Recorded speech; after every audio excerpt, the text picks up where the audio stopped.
How is it, James? It's like a kid that came. Yeah, it's awesome. And we're live, by the way, so yeah, there we are. Now watch this. So everybody heard that I love Carolyn shoes? No, right now. Oh, come on. Carolyn's shoes are fabulous. Carolyn's shoes are fabulous. Live on YouTube? And Facebook at the same time. Oh, let me get it over here. Bandana measure this. Somebody came to by my house yesterday and didn't help me mow the yard. The guy that came by that had the mower on the back of his trailer, yes. You had yours in the shop? No, I was mowing in the kibble. Matt Stevens' house. So, yes, we're live on YouTube and on Facebook simultaneously, as of right now. Check you Goodness out. gracious, that is a monitor. That's a temporary monitor. It's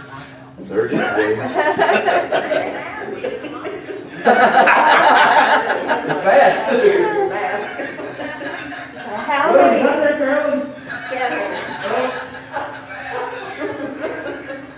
Wow.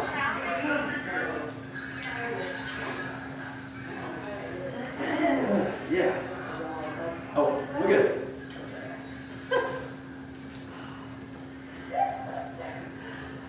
I'm having trouble figuring out the hand of crowd now that you're getting your hair done. Your hair looks completely different when you were getting it done during the coronavirus. I have stopped doing it. Again, It looks Yeah, nice. thank you. Now, during Corona, had a mind of its own.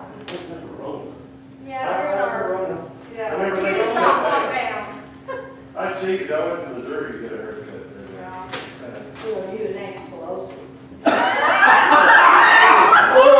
Whoa! That's on camera right there. That was Juliana. That was my late mother-in-law. Oh, man. It was legal in Missouri, by the way. Woo, wait, doggies. Oh, man. That was hot. Where's our school? Right there, basket's right there. We're going to be taking up a special love offering today. Just want to remind everybody we're going to pass the Samaritan jar for the donuts. So the Samaritan jar, we'll do that when everybody gets here for church, but I just wanted to remind everybody that we will be doing that this morning.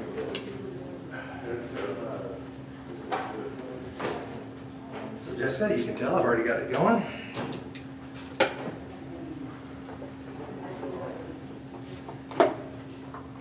So this is going to be a little bit of an experiment to watch for comments on Facebook and or YouTube to try to figure out how we're going to. I don't know if Facebook is delayed, that YouTube looked like it was delayed by 5 or 6 seconds. Oh, that's quick. Or more. Is that quick? Oh, that's quick. Yeah, we were about a minute with the old one. Last week it went back and forth between about a minute and 30 seconds. So yeah, 5 seconds is, I'd say about 5 seconds. that's pretty good. Is that YouTube? Is that what you're coming up with? Both. It's on both. On both. Yeah. I mean, it goes all the way to China, in fact. Yeah. Wow. Yeah, I'm really not going to complain too much. There will be no TikTok. We are not loading Sunday school on TikTok. I'm not going to do There's that. so many things I can't keep up with. TikTok, Instagram, Pinterest. Pinterest. Yes, What do you have it called? Pinterest. No ER, just in. Not Pinterest. Pinterest is on. Yeah. That's where I got a lot of the plans for my grants. Oh, that's Yeah. That's a lot of stuff. That's where all of Jessica's recipes are. I got to Pinterest. say, I get a lot of my work. Don't worry about it. Julianne, we all thought it was funny, so please, I mean. Juliana. Yeah, a lot of people that used to be my friends on that. All those former friends of mine. She has an attitude. Not attitude, just, you know, she gets by. Yes. That's it, yeah. So, yeah, we're gonna get started in just a minute. And if anybody that's watching wants to comment on how things look with the new setup, please feel. The clock's full. No, how did you do? You shot it? In the rain? Hey, Oh, it poured Saturday. Oh, no. Poured down Saturday. Should go right to our stream. It should open it right back up. There we go. Looks like that would be hard on your weapon. You have a dryer unit where you stick on it, you know what I'm talking yeah, about? that's like a big. Back on Facebook. Blow up Sorry, there. but never No, mind. no, you didn't. Thank you. I was afraid that they couldn't hear you because the fan was so loud right next to the camera. There you go. Anyway, All right. but then I started looking at it and realized it wasn't. I'm not even competition. Mikey, are we back yet? As long as it's not like it, we keep on for like football. He's off the back. We're back. Yeah, we're back. All right. And Computer we're does back. reboot fast. Sorry about that. I don't know what happened. We're learning as we go. What? One time. It was hot, so I'm not exactly sure. So, who knows? We'll keep it rolling. All right, so Joshua picked out his troops, and the next day Moses says, I'm going to go up onto the top of the hill, and I'm going to take the rod of God with me. He calls it the rod of God here. What were some of the other names for the rod that we're talking about? Moses' rod. Moses' rod. Aaron's rod, same rod. They shared it back and forth. Winds up going into the ark, budded, and winds up being a relic that gets carried along with them with the manna and the Ten Commandments. And yes, so kind of important. Moses says, I'm going to take it in my hand. So in verse 10, Joshua did exactly that. He went and picked out his troops, and then Moses, Aaron, and Hur went up to the top of the hill. So, here we're setting the stage for this battle that's going to occur with these untrained Israelite troops that Joshua picks out and this marauding band of guerrilla fighters, the Amalekites. So, who would read 11 and 12? And so it was when Moses held up his hand that Israel prevailed, and when he let down his hand, Amalek prevailed. But Moses' hands became heavy. Oh, that's 12. Am I supposed to read 12? Yeah, read 12. Okay. Moses' hands became heavy, so he took a stone and put it under him, and he sat on it. And Aaron and Hur supported his hands, one on one side and the other on the other side, and his hands were steady until the going down of the sun. All right, so I want everybody in the room to raise your hands up. I thought about that. Yeah, raise them. Let's go. Raise them. Raise them. Hold them up. Both of them, Adam. Come on. That's why I never played basketball. Yeah, right. No, y'all keep yours up. Mine hurt. I'm going to put mine down. My shoulder's sore. So how long can you keep that position? All day. Pretty much done. Yeah, go ahead. Me too. Yeah, that's about it, Jessica. Quit showing off back there. Yeah, it's just no weight at all. And it's an awkward position. Your body's not meant to hold it. It's just crazy. So imagine doing that. If you So 8-year-old man did it. and yeah, let's make sure that we understand Moses. Moses wasn't a weakling. Moses has been in the desert. He was a tough 80-year-old man. But anybody, especially an 80-year-old man, sitting up there trying to hold a rod up. And it doesn't explicitly say that he was holding the rod up, but we understand that he was. In verse 2, he says, I'm going to go to the top of the hill with the rod in my hand. Verse 9.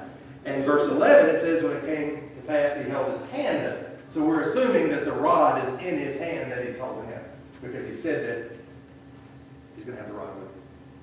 So imagine, okay, hard like this, now with the rod in your hand. Have you seen some of the videos where people get punished, usually in basic training, where they're having to hold a rucksack or something over their heads, Rifle. or their rifle, or whatever, and if they drop it, they have... Adam, did you ever do anything like that? Thank the Lord. That looks terrible. It looks horrible. Some did. Some did though. Yeah, you were well done.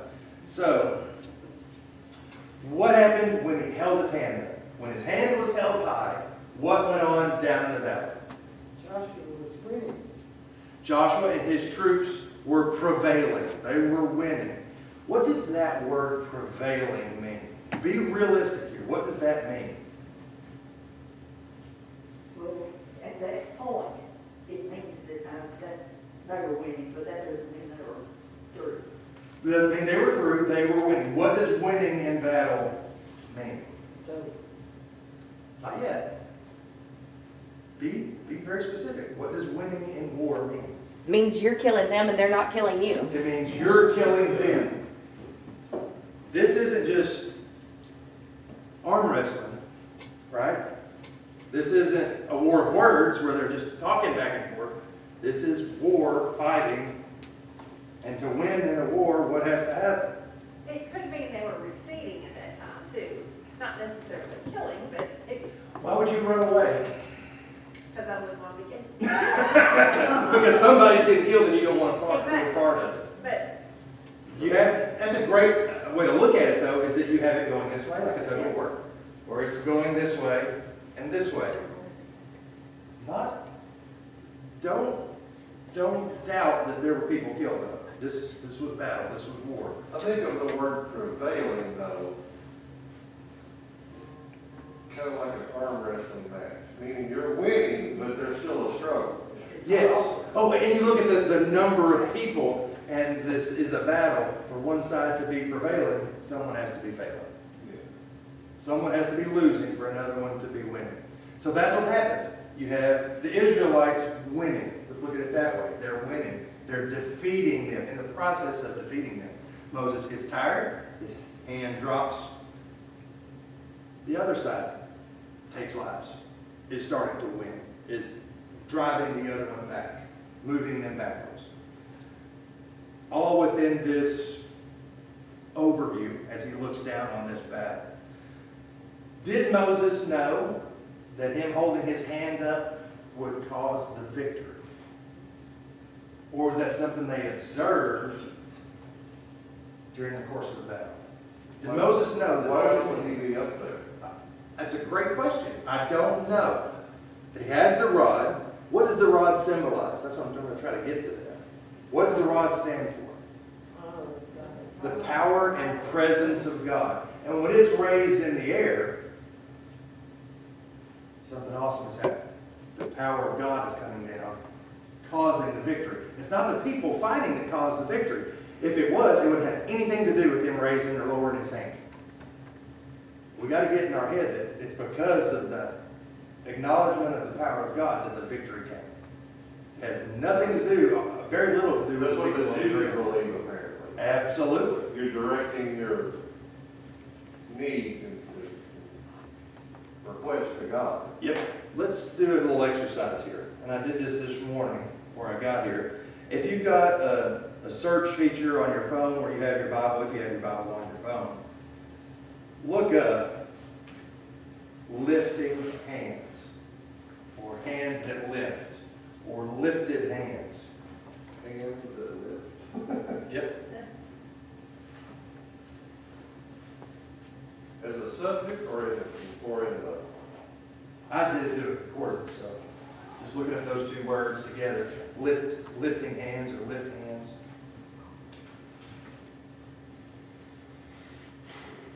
So what is the posture of hands lifted to heaven used for? praise. That's one. Praise is one of them. It's not listed as many times as the other one.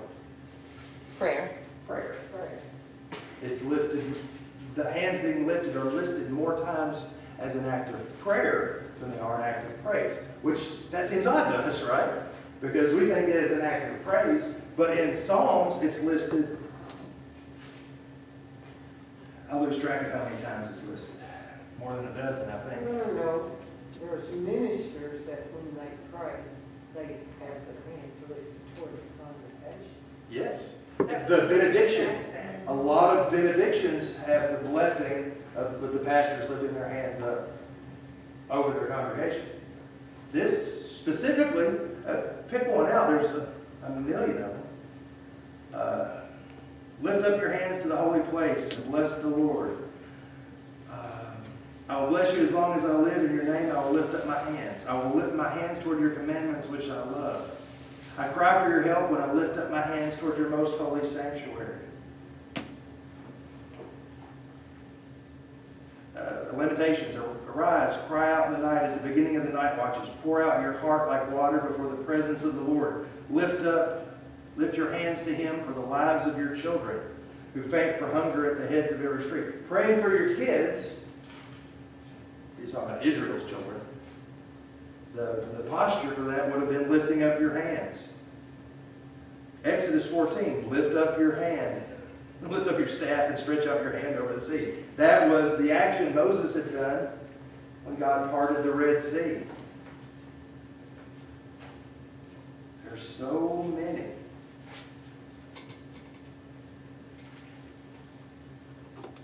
It says, the hand of God is stretched in the hand of the Lord. His works with his great power and judgment. And I think this lesson is somebody that said something about, talking about, maybe that's something else I read, the power. I know when Nehemiah had Ezra the priest read in front of the congregation, he told them to lift up their hands. Yeah, they were on their knees with their hands lifted up. Why don't we lift up our hands in prayer more often? Probably should. I think we probably should. I think there's a scriptural precedent for doing that. I think this lesson is where that really starts kicking off, is that when you ask for God's help in a battle, we've got this example of Moses doing that and lifting up his hands. Not only could Moses see the battle and what was going on from the top of the hill, the lesson makes a point to say that the people fighting the battle could look up and see Moses with his hands lifted up. If you know somebody's praying for you, does that give you strength? Just knowing that? If you know someone's interceding on your behalf, that helps my heart. I know it helps give me strength and encouragement. These people saw the rod of God, which had been used to part the Red Sea, used to bring water out of rocks, been used as Moses' tool and Aaron's tool for so long. Now they call it the rod of God because it represents God's presence among them. That would encourage me as well, seeing that lifted up. And then seeing the effect that the battle changed. It went one direction when that was lifted up. So, what happens? So let's read, I think we read 11 and 12. Let's read verse 13 and we'll stop right there. I want to read verse 13. And Joshua discomfited Amalek and his people with the edge of the sword. That word, discomfited. What did it say there? To be weak and to prostrate. The idea is that Joshua's army brought the Amalekites to their knees by God's power. That was on page 36 on decisive victory. Discomfited. My version just says defeated. I kind of like defeated as well. Discomfited. They were not comfortable. They were discomfortable. Yeah, they were agitated. No, they had totally taken away their strength and they were defeated. So, the victory comes from God. Now, what's ironic about Joshua's name? I didn't want to leave that out, but now that we mention his name again in this verse, what is Joshua's name? God is salvation. God is salvation. I didn't know you had another name before. Hoshea, yeah, I know. I didn't realize that either. I guess we could go look that up. Salvation. And in the Greek, it translates to Jesus. Jesus. How cool is that? So we have a type of Jesus, God working through Joshua to bring salvation, as God would bring salvation through Jesus. Kind of neat that they share the name. And it makes reference to Joshua and the Battle of Jericho. What's the similarity between these two battles? It was all God. That the people had very little other than to follow God's commands. The fighting was God's. The victory was God's. The victory and success came from Him. So if you look at that in the idea of prayer once again, because I think that's what the lesson, I think that's what the story is trying to tell us. What does that tell us about prayer? What does that tell us about the truths about prayer? I think it tells me two things. First of all, we're supposed to do it. That we're supposed to be a prayerful people, interceding for others, praying for ourselves. There's lots of prayers that we're supposed to be doing. And the other part is those answers are from God. It's not chance, it's not coincidence, it's not luck or just nature. Is that God is at work. God was at work somehow in those armies, causing the defeat of the Amalekites. I can't pronounce that word. So, with that being said, what does Moses do next? What does God tell Moses to do about that? About recognizing God's hand. Write it down in a book. And the Lord said to Moses, write this for a memorial in a book. Not only are you supposed to write it down, the next part of that verse, verse 14 says, and rehearse it in the ears of Joshua. Why is he supposed to tell Joshua this? Joshua's going to take Moses' spot and lead the children. And this is one thing he needs to remember, that God's in control. That God is the source of the victory. For I will utterly put out the remembrance of Amalek from under heaven. Now when does that happen? A long, long time. Remember, we talked a couple of weeks ago about Saul taking the king of the Amalekites hostage. And Samuel killing him with the sword and acting him as an old man with a sword. Agag. He was the king of the Amalekites then. That's hundreds of years in the future. So the Amalekite, this is a good biblical truth here. The Amalekites weren't wiped off the face of the earth right then. They were going to be a constant thorn in the side of the Israelites for generations to come. Sometimes the answer to the prayer doesn't come immediately, does it? Sometimes you have to go through seasons and seasons and seasons of these struggles. Could God have wiped the Amalekites off the face of the earth immediately? He could have snapped his fingers, they could have been gone. But for some reason he didn't. And there were lessons to learn throughout this journey through the wilderness, throughout the ages of the judges, throughout the ages of the kings, that God was using the Amalekites to teach Israel to depend on Him. From this moment, He starts using them as an example for who He is. That I am your defense, I am your protector, I am that. So, not only did Moses write it down in a book and was told to tell it to Joshua, he did something else. What does it say in verse 15 and 16? Read that to me, Diane. 15 and 16, please. And Moses built an altar and called the name